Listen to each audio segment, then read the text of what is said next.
마가복음 10장 13절 말씀 보시겠습니다. 신약성경 마가복음 10장 13절 말씀입니다.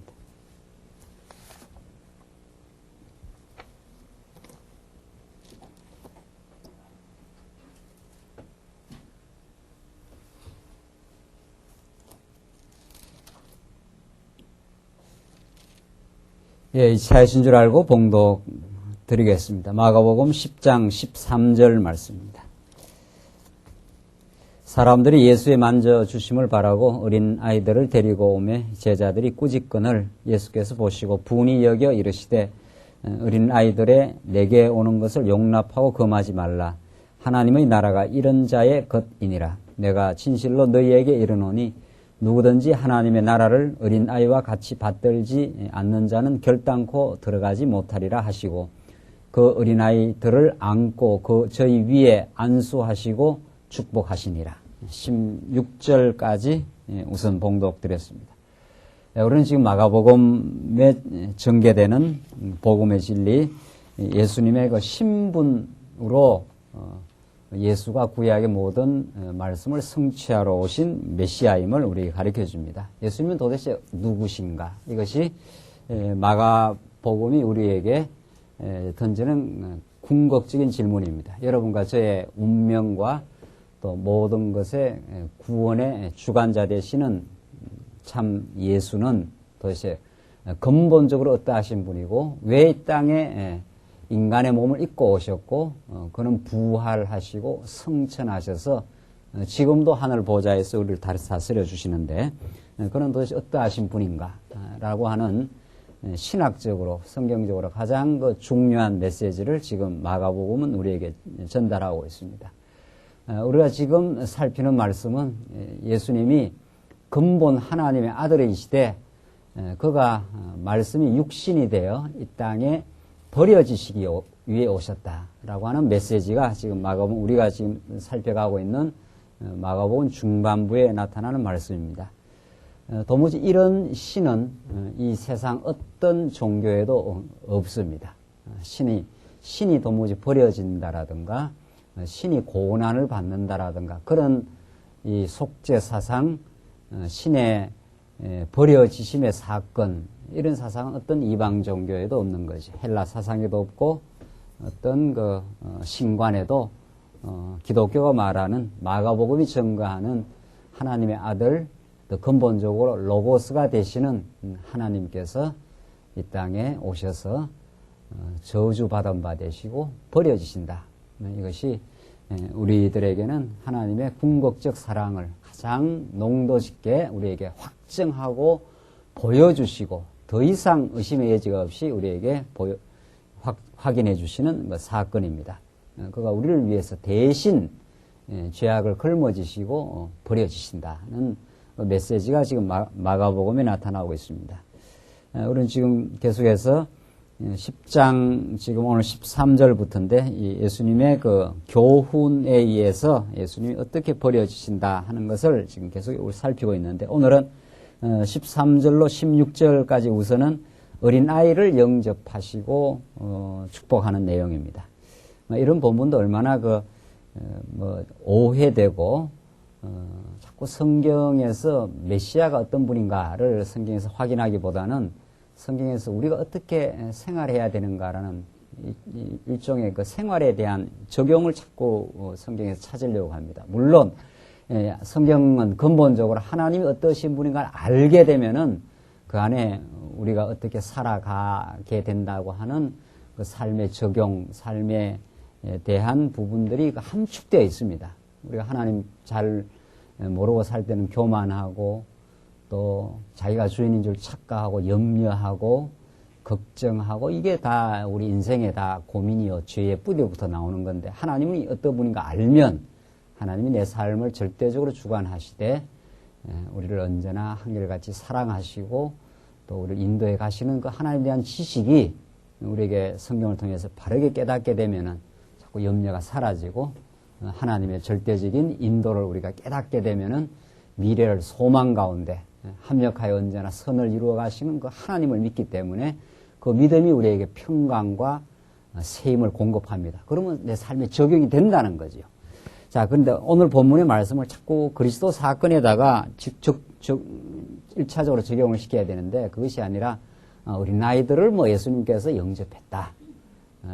그래서 어린아이들이 어린아이와 같이 받들지 않으면 천국에 들어가지 못한다. 뭐 이런 이야기를 가지고 뭐 어린아이를 존중해야 된다. 이런 식의 어떤 결론을 뽑아내는 것은 옳지 않다는 거죠. 당연히 기독교는 어린아이들을 존중하게 될 것이요. 약자를 돌보게 되는 그런 사랑의 긍휼의 마음이 우리 성도들이 있게 되는 거죠. 그러나 성경 오늘 본문이 그런 실제 생활에다가 직접 적용되는 게 아니라 지금 우리가 공부하는 것이 2절에 나타난 우리 지금 성경은 언제나 큰 주제가 있는 거죠. 버려지신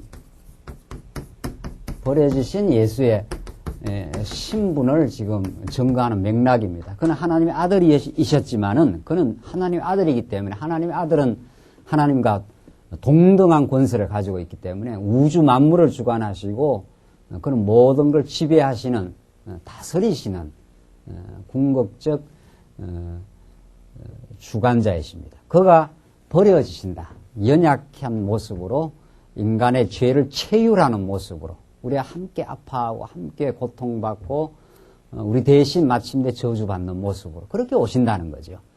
그렇게 함으로 우리의 모든 허물과 죄를 다 청산하고 없이 하려고 오신 분. 그렇기 때문에 오늘 어린아이를 제자들이 이제 데리고 오는 것을 꾸짖으니까 예수님 그렇게 하지 말라. 어린아이 오는 것을 용납하고 금하지 말라. 하나님 나라가 이런 자의 것이니라. 라고 한 것은 어린아이는 약한 자, 힘없는 자 이런 것에 대한 상징입니다. 예수님이 그렇게 오신다는 겁니다. 예수님께서 원래는 능력 많으신 분이시지만 그가 어린아이와 같은 연약한 존재로 와서 이 땅 위에 하나님의 사랑을 확증하고 하나님의 나라를 이루어 가겠다고 하는 하나님이 예수의 자기 선포입니다. 예수님 자기 지금 계시를 지금 하고 있는 거지 뭐 어린아이들을 존중하고 살아라 하는 무슨 도덕적 교훈을 여기서 뽑아내는 게 아니라는 거죠. 자, 그래서 예수님이 능력 많으신 하나님의 아들 그가 연약한 어린아이로 오셔서 우리 대신 버려지실 것을 지금 가르쳐 주신 그런 맥락 속에서 하나님 나라는 이런 자의 것이니라. 바로 하나님 나라는 어린아이처럼 연약한 모습으로 오셔서 모든 우리의 죄를 걸머지시고 우리를 사랑하신 그 안에 하나님 나라가 임하게 된다는 것. 그것을 지금 예수님은 지금 이 본문을 통해서 가르쳐 주십니다. 17절로 22절 보시면 영생의 도를 물어온 자가 예수의 답을 듣고 이제 가는 내용인데 17절로 22절 이 본문도 굉장히 많이 오해되는 그 본문인데 보십시다. 예수께서 길을 나가 실세 한 사람이 달려와서 꿇어앉아 묻자오되 선한 선생님이여 내가 무엇을 하여야 영생을 얻으리이까? 예수께서 이르시되 내가 어찌하여 나를 선하다 일컫느냐? 하나님 한 분 외에는 선한 이가 없느니라. 내가 계명을 안 하니 살인하지 말라, 간음하지 말라, 도둑질하지 말라, 거짓 증거하지 말라, 속여 취하지 말라, 내 부모를 공경하라. 예수님께서 십계명을 거론하시면서 이런 것을 성경에서 가르쳤다 이 말입니다. 왜냐하면 그 앞에서 그 질문이 내가 무엇을 하여야 영생을 얻으리까? 이렇게 이제 부자 청년이 그렇게 물으니까 이러이러한 것을 하면 된다. 예수님 이렇게 그 계명을 가르쳐 준 겁니다. 그러니까 다시 대답을 하기를 여짜오되 20절 선생님이여 내가 이것은 내가 어려서부터 다 지켰나이다.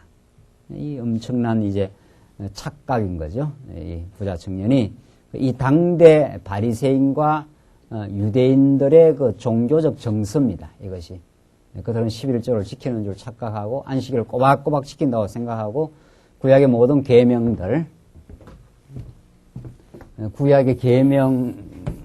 구약의 모세를 통해서 주시는 모세 통해서 주신 계명 더 포괄적으로는 율법 모세 율법 이것을 그대로 예수님 당시에 예수님이 이제 오셨는데 이 구약의 맥락에서 준 건데 예수님 오신 신약 시대에 그대로 이 바리새인들이 지켜야 된다 또 지킬 수 있다 이렇게 착각을 한 거죠. 이 부자 도 마찬가지 그렇게 이해를 합니다. 그러니까 내가 어려서부터 다 지켰나이다. 지금 이렇게 말하는 거죠.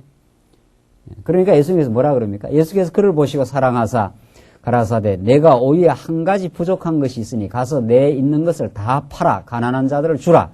그리하면 하늘에서 보화가 내게 있으리라 하고 그리고 와서 나를 쫓으라 하시니 그 사람은 재물이 많은 고로 이 말씀을 인하여 슬픈 기색을 띠고 근심하며 가니라. 참 얼마나 그 재밌는 그 표현인지 모릅니다. 성경이. 그러니까 이걸 가지고 이제 그 영생을 얻는 길 이렇게 해서 제가 직접 한번 설교를 들은 적이 있어요. 첫째는 계명을 지킬 것, 두 번째는 가난한 자에게 그 재물을 다 팔아가지고 나누어 줄 것, 셋째는 예수를 따를 것. 이게 영생 얻는 길입니다.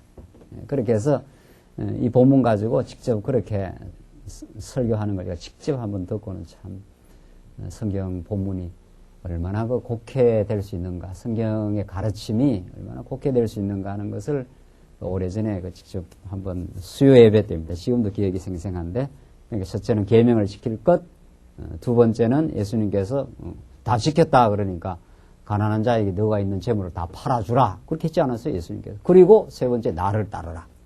이렇게 해야 영생을 얻는 길이 된다는 거죠. 그건 영생 얻는 길이 아니고 영생을 절대로 얻을 수 없는 길이죠. 예수님과 이 부자, 이 재물 많은 이 사람과의 그 대화는 엇나간 대화입니다. 이게 이미 그 전제가 잘못된 데에서부터 시작한 빗나간 지금 대화고 결국은 부자 청년이 슬픈 기색을 띠고 돌아갔지 않았어요? 못했다 이 말입니다. 결국은. 왜냐하면 처음 그 질문 자체가 예수님께 잘못된 질문을 하고 지금 접근을 한 거죠. 선한 선생님이여 내가 무엇을 하여야 영생을 얻으리까? 무엇을 하여야 영생을 얻으리까? 그러니까 인간이 무엇을 해서 영생에 도달할 수 있는 것으로 전제를 하고 예수님께 물은 거죠. 이미 전제가 잘못된 거죠. 전제가 잘못됐으니 그 다음 모든 주장들은 다 잘못된 거죠. 다 빗나간 것이 되는 거죠.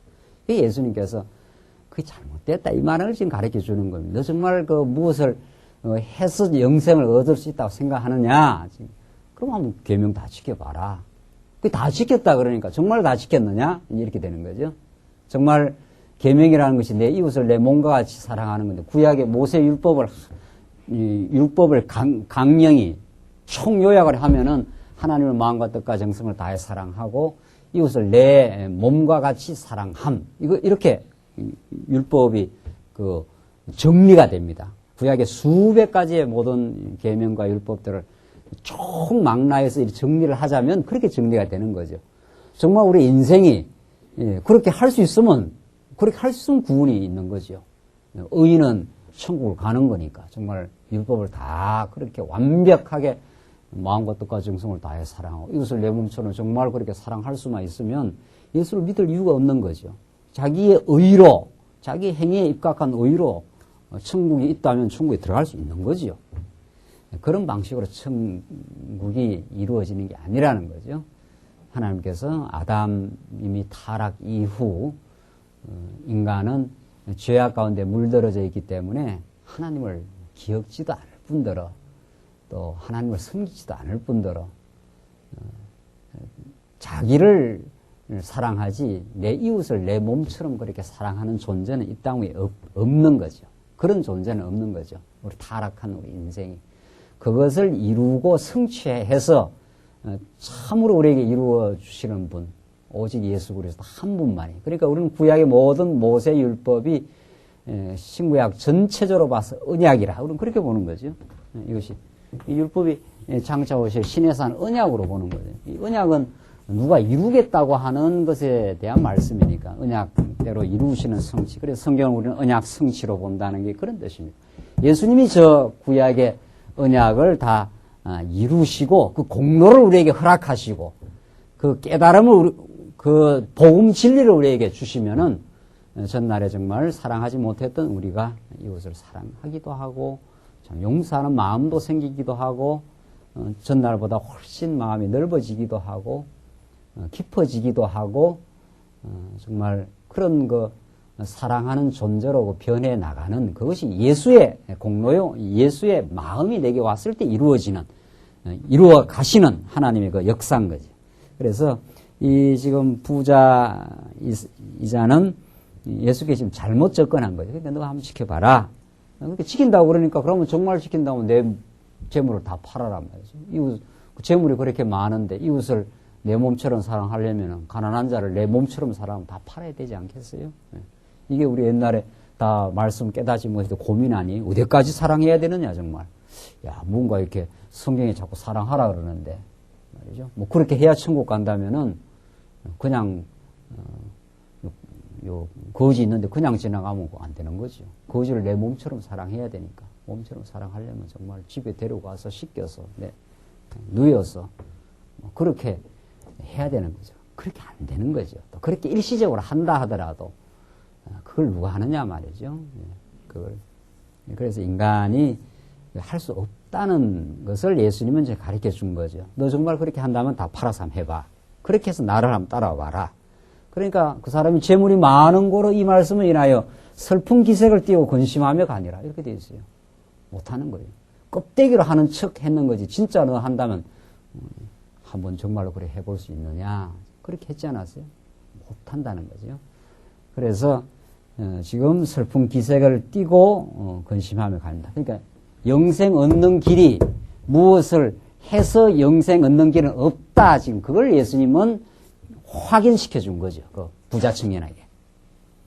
너희가 무엇을 해서 한다고 지금 착각을 하고 있는 모양인데 정말 한다고 하면 그렇게 한번 해보려냐? 다 팔아서 한번 주고 나를 한번 쫓아와봐라. 당장 못하지 않아요? 재물이 많은 거로. 그 많은 재물을 껍데기로 사랑하는 척했지. 정말 자기 몸처럼 그래 사랑할 수가 없는 인생의 그 자기 중심성, 그 이기성. 이걸 우리가 인간이 어떻게 옛사람의 소욕을 벗어날 수 있느냐는 거죠. 자, 그걸 이제 예수님은 내가 무엇을 하여야 영생을 얻으리라고 한 그 질문 자체가 잘못된 접근이라 하는 것을 확인시켜 준 겁니다. 자, 그러니까 23절에 예수께서 둘러보시고 제자들에게 했을 때 재물이 있는 자는 하나님의 나라에 들어가기가 심히 어렵도다 하시니 제자들이 그 말씀에 놀라는지라. 이것도 굉장히 오해된 거 아니에요? 뭐 부자는 천국 가기 어렵다 하는 것이 이 본문을 근거로 가지고 참 몇십 년 전에는 많이 그 회자된 그 본문입니다. 그러니까 앞에 22절로부터 23절에 계속 지금 성경은 맥락을 가지고 이어져 가고 이때 재물 있는 자 이렇게 했는 것은 그 당대 바리새인들 또 당대 지금 예수님께서 직접 그 자기 의에 근거해서 지금 그 앞에 재물 많은 사람 자기 행위에 근거해서 지금 천국을 가려고 시도하는 그런 재물이 있는 자지요. 그 앞에 말씀과 지금 연결되어서 뭐 단순히 돈이 많은 뭐 부자 이런 뜻이 아니라 돈이 많든 돈이 없든 간에 우리는 예수 안에서 구원이 있고 예수의 공로로 우리는 천국 가는 거지 뭐 돈이 없다고 천국 가는 것도 아니고 돈이 있다고 못 가는 것도 아니라는 거죠. 여기서 재물이 있는 자는 하나님 나라에 들어가기가 심히 어렵다 하는 말은 그 앞에 지금 바로 이 재물 있는 자 또 그 당대 그 바리새인들 기득권층을 다 예수님이 의식하고 지금 하는 겁니다. 이 사람들은 지금 자꾸 율법을 지켜서 자기들이 하나 영생을 얻는 길이 있다고 착각하는 자들. 자 하시니 제자들이 24절 그 말씀에 놀라는지라 예수께서 다시 대답하여 가라사대 얘들아 하나님의 나라에 들어가기가 어떻게 어려운지 약대가 바늘기로 나가는 것이 부자가 하나님의 나라에 들어가는 것보다 쉬우니라 하신대. 그 약대가 바늘기로 나가는 것이 이건 가능한 겁니까? 가능하지 않습니까? 불가능하다 이런 뜻이에요. 낙타, 약대 말이에요. 낙타 아니 낙타. 그 낙타가 어떻게 바늘기로 빠져나가겠어요? 그러니까 예수님은 그 비유도 아주 잘 쓰지 않아요? 낙타는 큰 그 짐승인데 짐승이 어떻게 바늘기로 그 빠져나가요? 절대로 안 된다 이 말입니다. 무엇을 해서 영생을 얻으려고 하는 그 부자의 접근, 그 잘못된 접근으로는 절대로 영생이 불가능하다. 하늘나라를 누릴 수가 없다. 지금 그걸 말하고 있는 거죠. 그러니까 약대가 바늘기로 나가는 것이 부자가 하늘나라에 들어가면 더 쉽다 했으니까 이건 절대로 안 된다 말이에요. 약대가 바늘기로 나가는 것도 그건 뭐 거의가 아니라 불가능한 건데 그게 부자가 천국 가는 것보다 더 쉬운 정도니까 그 부자 그냥 중성적 의미에서 그냥 돈 많은 부자 이런 뜻이 아니라 지금 앞에서 쭉 말해왔던 자기 의에 근거해서 무엇을 해서 천국을 가려고 하는 그런 의미의 부자 이런 뜻입니다. 그런 의미의 부자는 절대로 약대가 바늘기로 들어갈 수 없는 것처럼 불가능한 것처럼 불가능하다. 지금 그 말을 예수님께서 하시는 거죠. 그러니까 뭐 부자가 천국 못 간다 이런 말은 그건 너무도 그건 교리적으로 또 맞지도 않는 이야기요. 앞뒤 맥락상으로도 안 맞는 말이죠. 또 부자가 어디까지가 부자입니까? 그것도 모호하게 짝이 없는 거예요. 1억을 가지고 있으면 부자입니까? 10억을 가지고 있으면 부자입니까? 100억을 가지고 있으면 부자입니까? 모호한 이야기예요. 다 상대적인 개념인데 말이죠. 1,000만 원 집에 사는 분 2,000만 원 사람은 더 부자일 거고 말이죠. 다 황당한 이야기들이죠. 그러니까 성경은 어떤 부분도 성경 전체의 은혜의 사상, 하나님의 주권적 은혜의 사상, 그리스도를 통해서만 우리에게 영생이 있다는 그런 전체 사상에 비추어서 이 본문을 해석을 하면 또 앞뒤 맥락을 비추어 보면은 틀림없는 거죠.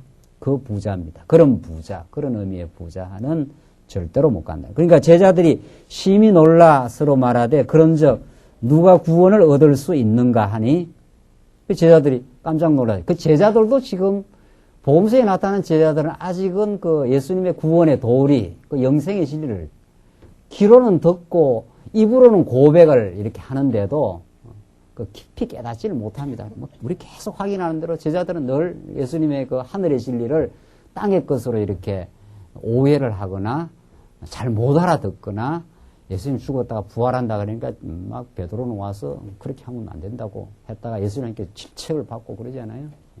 네가 하나님 일은 생각하지 않고 사람 일을 생각한다고. 여기 지금 제자들도 마찬가지. 제자들도 좀 그런 경향으로 생각을 한 거죠. 그러니까 심히 놀랐어요. 그런즉 누가 구원을 얻을 수 있는가? 그럼 뭐 아무도 구원을 못 얻겠구나. 이거 지금 이렇게 놀라는 거지. 예수께서 저희를 보시며 가라사대 사람으로는 할 수 없으되 하나님으로서는 그렇지 아니하니 하나님으로서는 다 하실 수 있느니라. 여기까지 읽어야 되는 거죠. 앞에 나온 무엇을 하여 영생을 얻으리까 해서 영생의 길 해가지고 첫째, 둘째, 셋째 뭐 이렇게 해서 이렇게 잘못된 영생의 도리를 성경에서는 가르치는 게 아니고 너희들이 율법을 의지해서는 너희 행위를 의지해서는 결코 천국을 들어갈 수 없고 약대가 바늘기로 들어가는 것이 더 부자가 그런 부자가 천국 들어가는 것보다 더 쉽게 된다. 결코 불가능하다 이 말이죠. 결코 불가능하고 그럼 어떻게 해야 구원을 얻습니까? 그럼 율법을 지켜서는 율법 계명을 지켜서는 구원이 없습니까? 제자들은 지금 모르는 거죠. 지금 구원의 도리를 사람으로는 할 수 없어되 하나님으로서는 다 하실 수 없느니라. 이게 예수님께서 하시는 그 복음의 메시지입니다. 구약의 이스라엘 백성들 계명을 다 어겼지 않았어요? 광야에서 모세가 준 계명을 광야에서 지키지 않았습니다.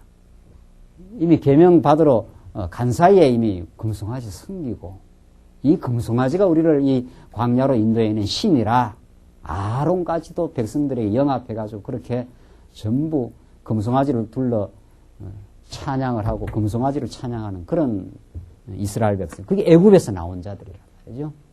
하나님보다도 우리가 얼마나 세상과 부귀와 영광과 자기 명예를 더 사랑하고 찬양하고 자기를 자랑하는 그 인생이냐 말이죠. 그것이 우리를 살릴 수 있다고 착각하기도 하는 우리다 인생. 그 이스라엘 백성들. 이게 사람으로는 할 수 없는 거죠. 이스라엘 백성들은 계명 못 지켜요. 그 계명으로 만약 하나님께서 그대로 정죄하시면 이스라엘 백성 다 죽어마땅합니다. 완전히 죽어마. 그러나 하나님께서 옛사람만 죽이고 광야에서 새로 난 자들은 살려나갑니다. 살려나가요. 모함 여인들하고 음행도 하고 모세를 거역해서 반역하고 원망하고 이스라엘 백성 다. 사람으로는 할 수 없어요. 사람으로는 가나안 땅 들어갈 수 없어요. 약속의 땅, 가나안 땅, 여기가 가나안 땅인데 그 율법 다 어겼으니까 다 그냥 사람으로 할 수 없는 거죠. 그러나 하나님으로서는 할 수 있는 일이에요. 이게 아브라함과 맺은 언약입니다. 이게 하나님이 아브라함에게 어떤 행위를 보고 언약한 게 아니다 말이죠. 아브라함을 선택해가 내가 지시할 땅으로 가라. 내가 너에게 약속한 땅을 주겠다 하는 하나님의 그 언약은 아브라함이 뭐 잘하면은 내가 보내주고 못하면 안 보내주고 이런 조건적이 아니라는 거예요. 그래서 우리는 언약이라 하나님이 일방적으로 아브라함과 체결한 언약을 신실하게 지키시는 하나님, 그 주권적인 은혜의 하나님. 그 하나님이 아브라함과 동행하시고 아브라함은 실수하고 때로는 불신앙해도 아브라함에게 하나님의 언약적인 사랑을 베풀어서 아브라함으로 하여금 이삭을 낳게 되는 그 자손을 낳는 역사를 만드시는 하나님. 이게 하나님이 아브라함은 실수하고 범죄했는데도 이스라엘 백성은 아브라함의 후손 이스라엘 백성들은 광야에서 계명을 어겨도 하나님이 이미 아브라함과 이삭과 야곱에게 하신 언약을 이루려 하십니다. 이게 신명기에서도 계속 너희가 가나안 땅 들어가면 너희의 의 때문에 들어가는 게 아니다. 그 백성들이 완악해서 범죄한 백성들이 있어서 하나님께서 아브라함과 이삭과 야곱에게 하신 언약을 이루기 위해서 그 언약의 실체이신 언약의 자손이신 예수를 통해서 우리에게 영생이 있고 구원이 있다는 것을 가르쳐 주는 거죠. 그러니까 사람으로는 할 수 없으되 사람으로서는 이 계명을 지킬 수 없대. 바리새인들은 좀 지킨다고 지금 착각하면서 자기들이 의인인 줄 자처했지만 예수님은 내가 의인을 부르러 온 것이 아니다. 착각하지 말라. 내가 죄인을 불러 구원 얻게 하려고 내가 이 땅에 온 것이라. 죄인이었던 우리들에게 정말 복음으로 은총으로 하나님의 영원한 사랑으로 나타나신 제자들이 지금 오하에서 지금 놀랬지 않았어요? 아무도 그러면 천국 못 가겠네요. 그분은 얻을 수 아니다. 사람이 할 수 없는 것이다. 사람이 뭘 계명을 지키느냐 말이죠. 사람은 할 수 없다. 하나님으로서는 그렇지 아니하니 하나님으로서는 다 하실 수 있느니라. 이게 복음이란 말이죠.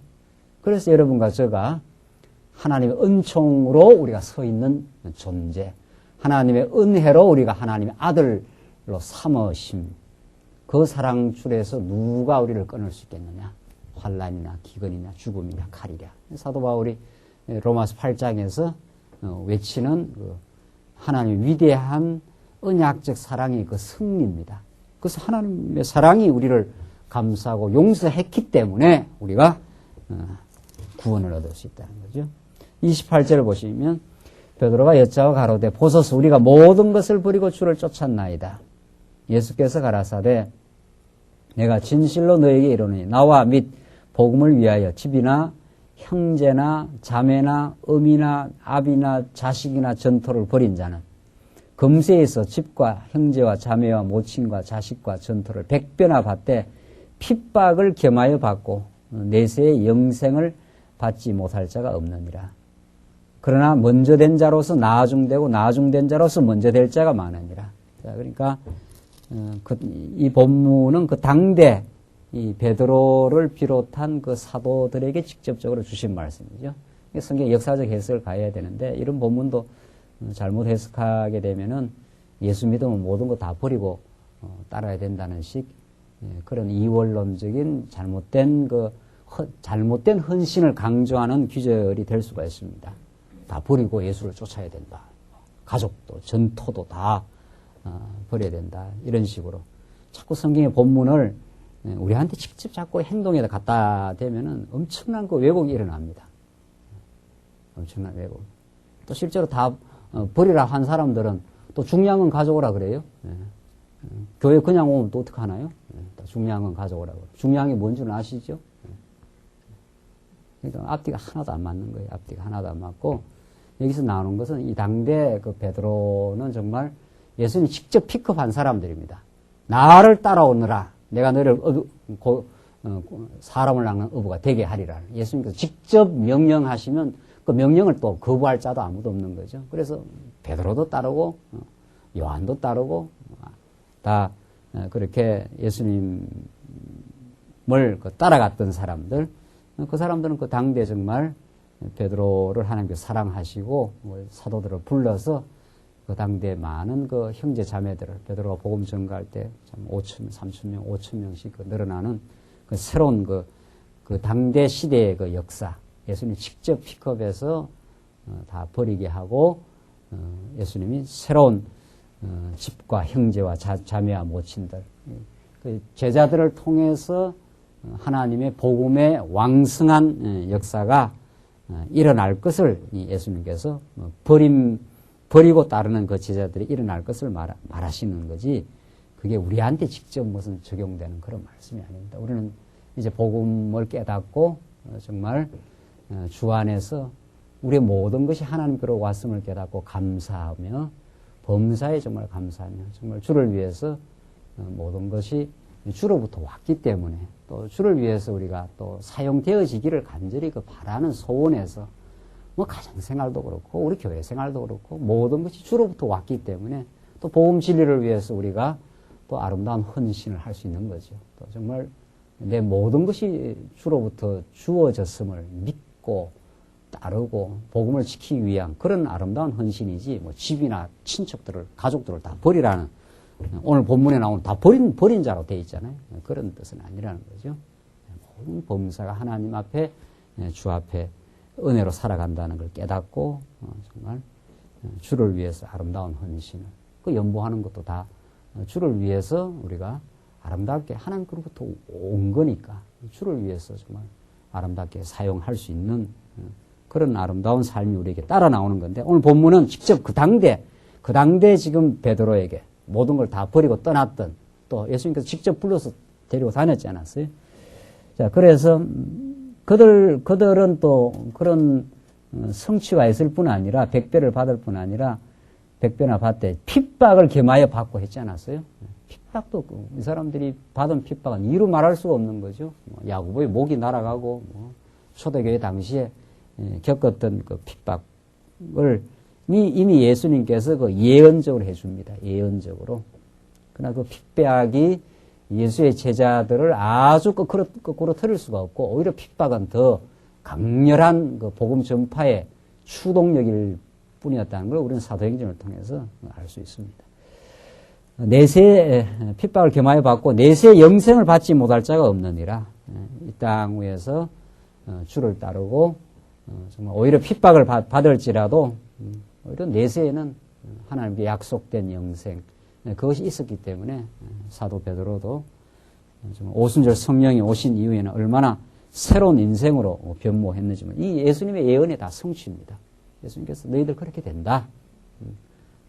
버리고 나를 따라오지만 너희들이 새로운 많은 열매를 맺게 될 것이요, 또 핍박을 경험하게 될 것이요. 그러나 아무도 너희 하나님이 주신 이거 영생을 이제 빼앗아 갈 자가 없는 거죠. 31절을 봅시다. 그러나 먼저 된 자로서 나중되고 나중된 자로서 먼저 될 자가 많으니라.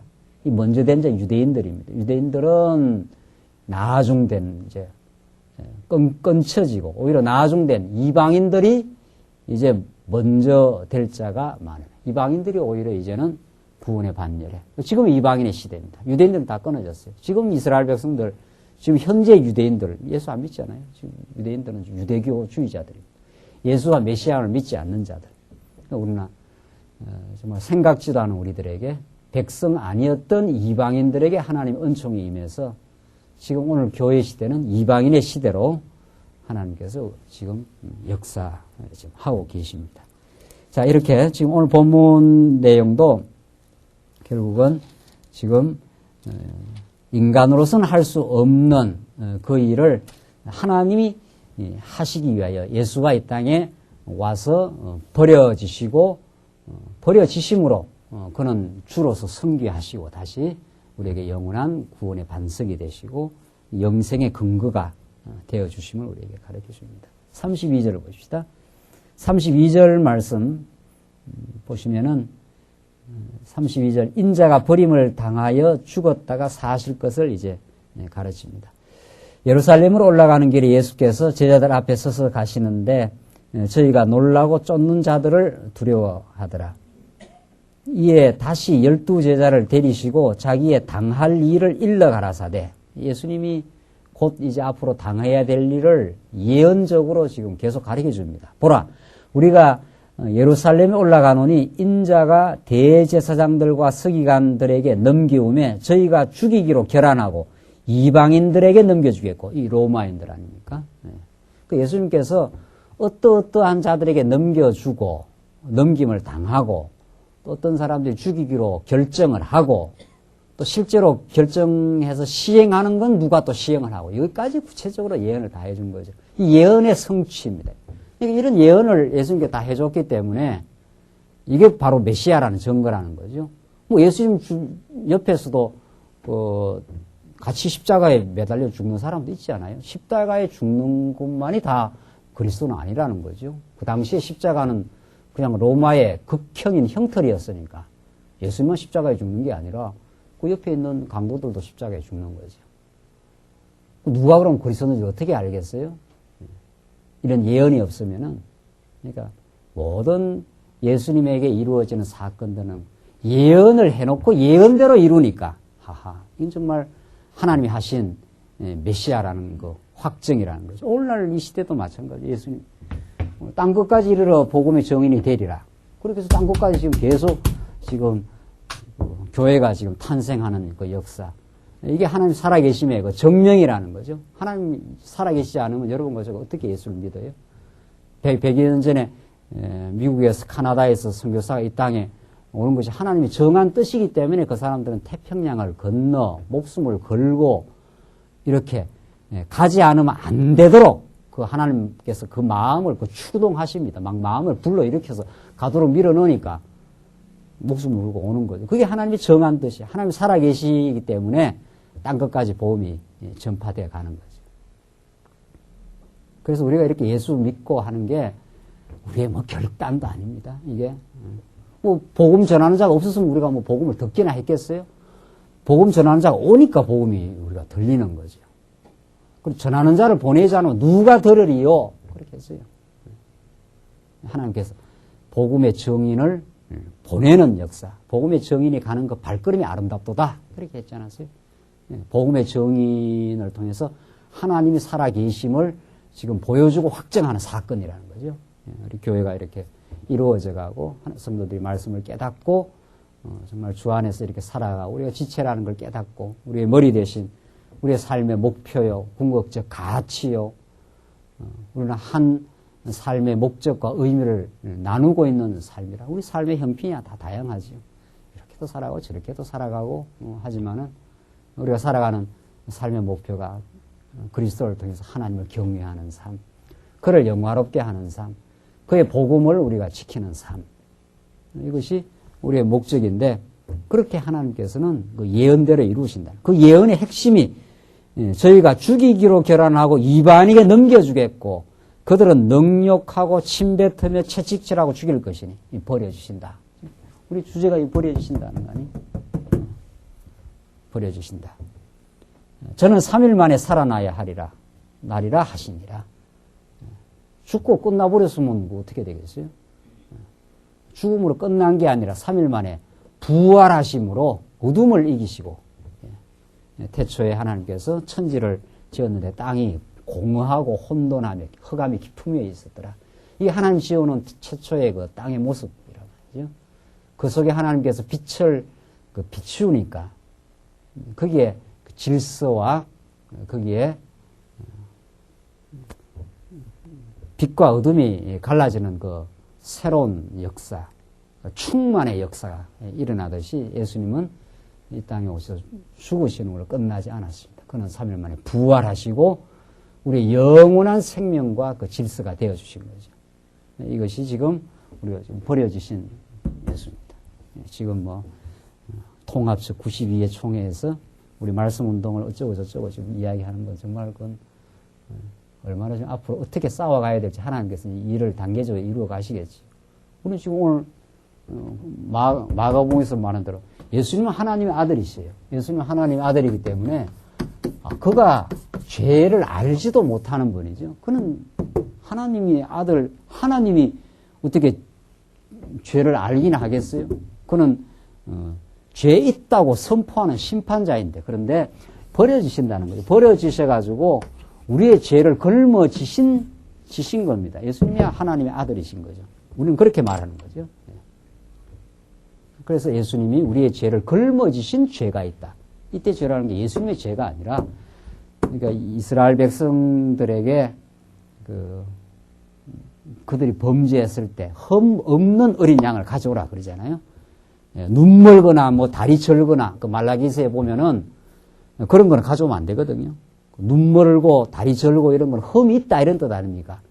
근데 말라기 그 당대에 그 제사장들이 토실토실한 건 자기들이 잡아먹고 눈 멀고 다리 절고 형편없는 거 그런 걸 자꾸 그 제물로 드리니까 하나님께서 이제 진노하신다는 거 아닙니까? 그러니까 제물이 될 것은 흠이 없어야 돼요. 흠이. 일절 흠과 티가 없는 어린 양. 그거 바로 하나님의 아들 예수입니다. 하나님은 죄를 알지 못하시는 분, 흠과 티가 없는 어린 양. 그래야 우리의 대속 제물이 되죠. 그도 흠이 있으면 뭐 그는 그 죄 때문에 죽어야 될 거 아니냐 말이죠. 그럼 우리 죄를 대속을 못하는 거죠. 대신 걸머져야 되는데, 대신 걸머지려면 흠과 티가 없는 어린 양, 예수가 그 양을 이렇게 가져오면은 이 성전에서 여기서 양을 가져오잖아요. 여기서 이렇게 백성들이 이렇게 가져오면은 그 양에다가 이렇게 안수를 이 양이라고 치면은 안수를 하면은 이스라엘 백성들의 죄가 양에게 그 전가가 되는 거 아니에요. 전가가 되기 때문에 흠없는 어린 양에게 이스라엘 백성들의 죄를 전가시켜가지고, 그럼 양이 이제 죄 있는 양이 되는 거죠. 원래는 죄가 없는데, 흠이 없는데, 죄를 전가했기 때문에. 그 누가 죽어야 돼요? 죄값은 사망이니까. 사람을 죽이면, 법정에 가면은 사람 죽인 사람은 사형 언도를 판사가 내리는 거 아니냐 말이죠. 그러니까 그 어린 양이 이스라엘 백성들의 죄를 전부 걸머지고 전가를 받습니다, 죄를. 그런 의미에 예수가 죄를 걸머지었다. 히브리서에 시험을 받는 자로되 죄는 없으시니라. 죄는 없는 하나님의 아들이 죄가 있나요? 죄를 알지도 못하지요. 죄하고는 무관한 분이죠. 죄는 다 피조 세계에서 생기는 거니까. 피조 인생이 하나님 앞에 불순종해서 생기는 것이 죄니까. 그 죄를 걸머지셨다. 너무 분명한 거예요. 그러니까. 이걸 문제 삼아가지고, 그게 문제가 아니고 11조가 문제예요.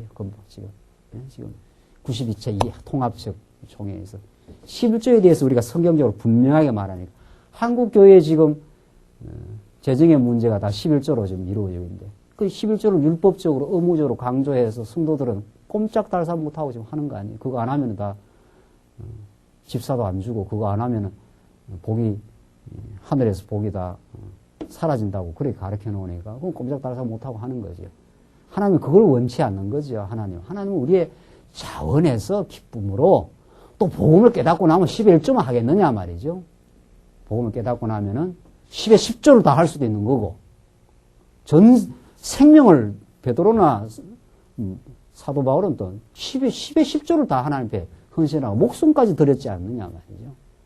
10의 1만 하나님 앞에 내고 10의 9는 너가 써라. 이것도 아니라는 거 아니에요? 이건 복음적 사상이 아니에요. 10의 1은 우리 대신 어린 양으로서 하나님 앞에 드려야 될 구속의 제물로, 11조는 엄연하게 구약의 제사의 제물의 일종이니까 첫 새끼 11조 딱 그렇게 했단 말이죠. 첫 새끼도 예수님이고 11조도 예수님이고. 그러므로 우리 모두 10의 9, 11조라는 건 열의 그 대표적 성격을 가지는 거니까. 그래서 우리 모든 하나님 택한 백성들이 정말 10의 1조 대신 예수님이 십자가에서 대속의 제물로 우리의 죄를, 택한 백성들의 죄를 걸머지시고 죽어주심으로 모든 10의 9 하나님의 백성들을 구원해 내셨다. 첫 새끼로 11조로 뭐 명백한 거죠. 이 구약의 율법이라는 거죠. 이걸 왜 지금 여기다 적용하느냐. 예수님이 다 이루어졌는데.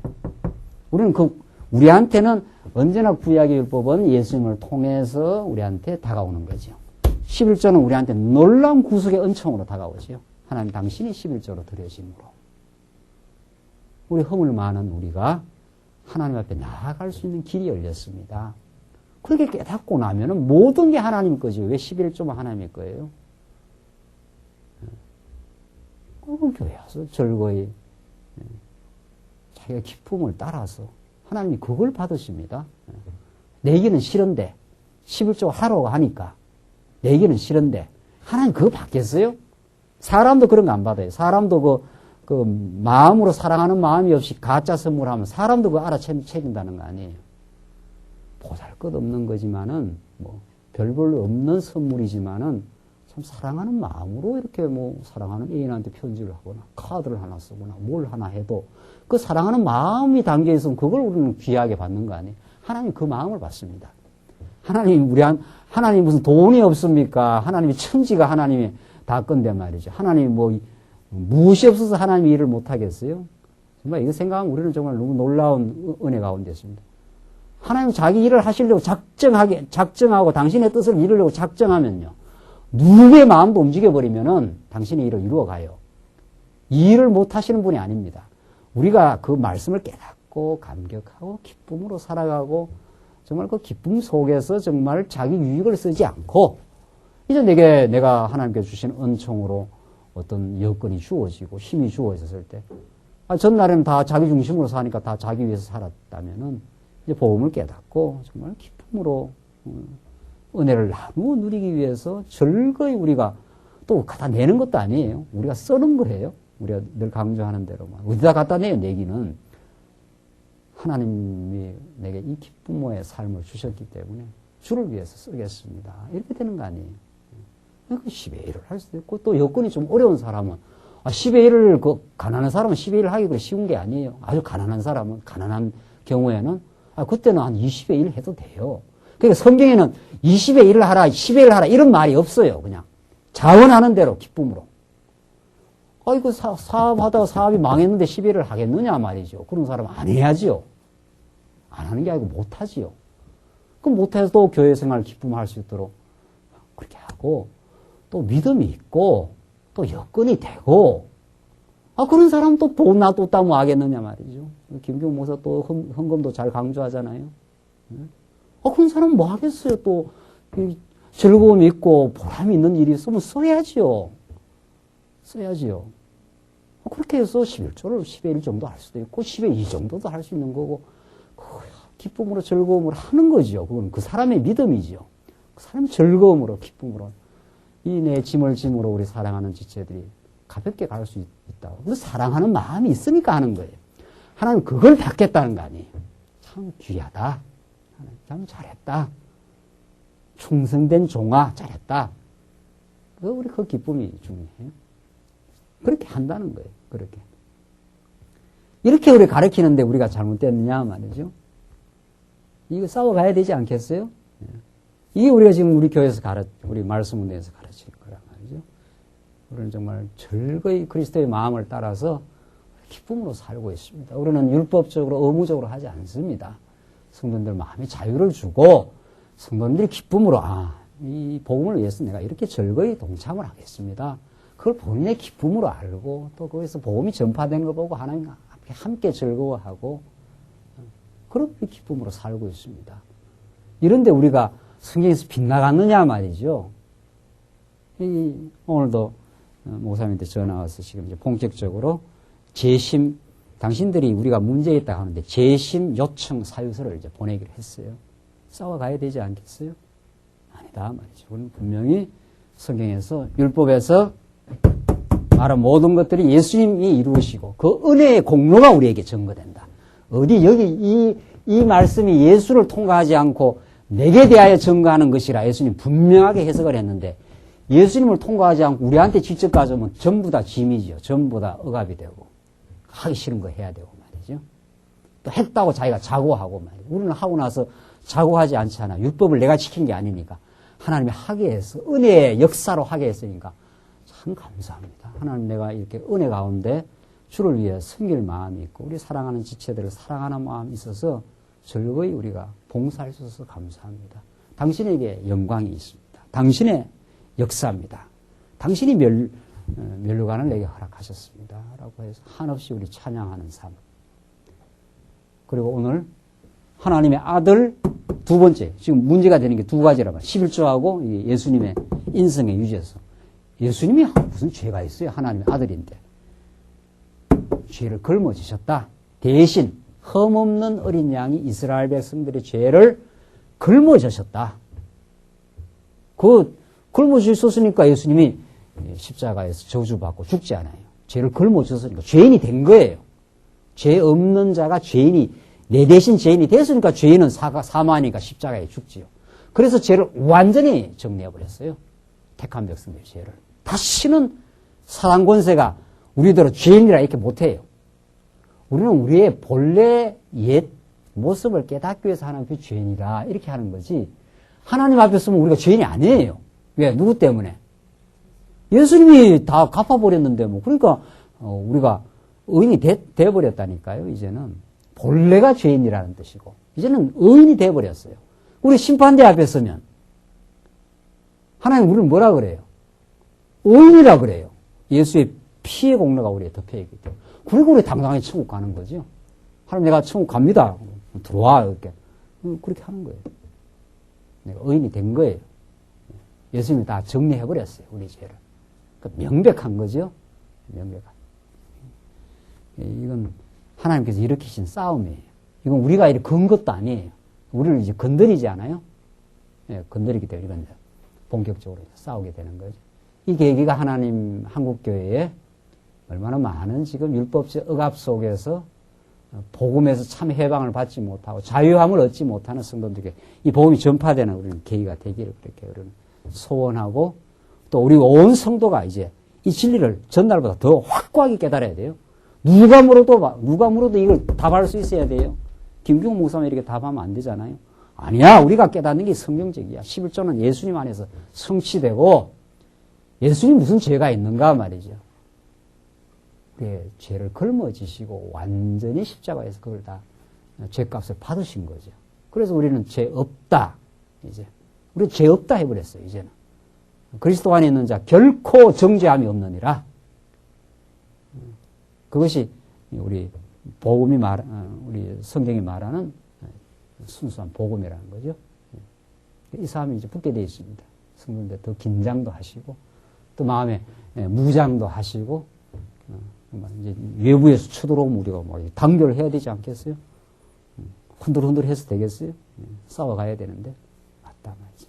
하나님께서 복음을 전파하게 하는 잘 싸워가게 하는 선한 군사로 하나님께서 그동안 우리를 양육하고 무장시켜 오셨는데 잘 싸워가도록 하나님께서 우리 서로를 격려하고 우리 광야교회도 이 문제로 잘 정비를 하고 우리 강남노회도 이 문제로 잘 정비해서 정말 아직도 율법의 멍에 아래 사로잡혀 있는 한국교회 성도들뿐만이 아닙니다. 지금 이 문제가 지금 보통 문제냐 말이죠. 지금 세계 교회에 다 율법에 대한 아직도 정돈이 안 돼가지고 얼마나 많은 참 우리 개신교 성도들이 이 문제만 등장했다 하면은 지금 마음의 억압을 받고 자유를 얻지 못해서 교회 생활에 늘 짐이 되고 말이죠. 완전 해방이에요. 완전한 자유 속에서 사랑의 종로로 타는 정말 사랑하는 마음으로 이제 서로 짐지고 갈라디아서 너무도 잘 배웠지 않았어요? 우리 각자의 주인 각자의 짐을 지고 정말 주를 섬기는 그런 복된 삶으로 하나님께서 우리를 인도해 가십니다. 오늘 우리 예수님이 우리에 대해서 버려지심, 우리의 죄가를 걸머지심, 그리고 온전히 이루시고 부활하시고 성천하심. 그래서 지금 우리의 하늘 보좌를 열어놓으시고 우리가 당당하게 나아갈 수 있는 하나님과 소통하는 하나님과 화목하는 이 길을 열어주셨습니다. 그 안에서 우리가 마음의 평안을 누리시고 하나님의 은혜와 사랑을 경험하시고 우리 이웃들과도 이제 화목하고 서로 사랑하며 사는 천국이 임하시길 바랍니다. 기도하십시다. 우리 자비하신 하나님 아버지, 하나님께서 하나님의 아들 우리 그리스도를 이 땅에 인간의 육체를 걸머지시고 우리의 죄를 걸머지시고 이 땅에 오셔서 대신 고난받으시고 정말 이방인들에게 넘겨져 십자가에서 창받으시고 40면류관 쓰시며 고초를 겪으셔서 우리의 모든 우리가 겪어야 될 죄악의 고통을 대신 치르시고 우리에게 참 자유와 기쁨을 주신 하나님 감사합니다. 이 은혜의 복음 참으로 이 땅 위에 널리 퍼져가길 저희들 간절히 소원하고 우리 스스로 이 말씀을 누리며 살기를 원합니다. 우리가 전날에 억압적이고 참으로 복음을 알지 못해서 정말 헤매이며 강요받으며 살아왔던 종의 신분에서 우리를 이제 자유하는 아들의 신분으로 우리를 옮겨주셨사오니 이제 복음을 누리고 참으로 하나님의 사랑을 저희들 깨달으며 우리 지체를 사랑하는 마음으로 저희들 스스로 각자에게 준 아름다운 하나님 메어주시는 멍에를 매며 각자의 짐을 지며 즐거이 이 길을 가게 하시옵소서. 이제 수많은 도전 속에 우리 말씀 운동이 놓여져 있는데 그 싸움 잘 싸워 참으로 이미 진리 안에서 우리가 확인한 승리를 선포함으로 이 복음 널리 전파되는 복된 계기로 오히려 하나님께서 삼아 가시기를 저희들 간절히 바라고 원하오며 예수님 이름으로 기도합니다. 아멘.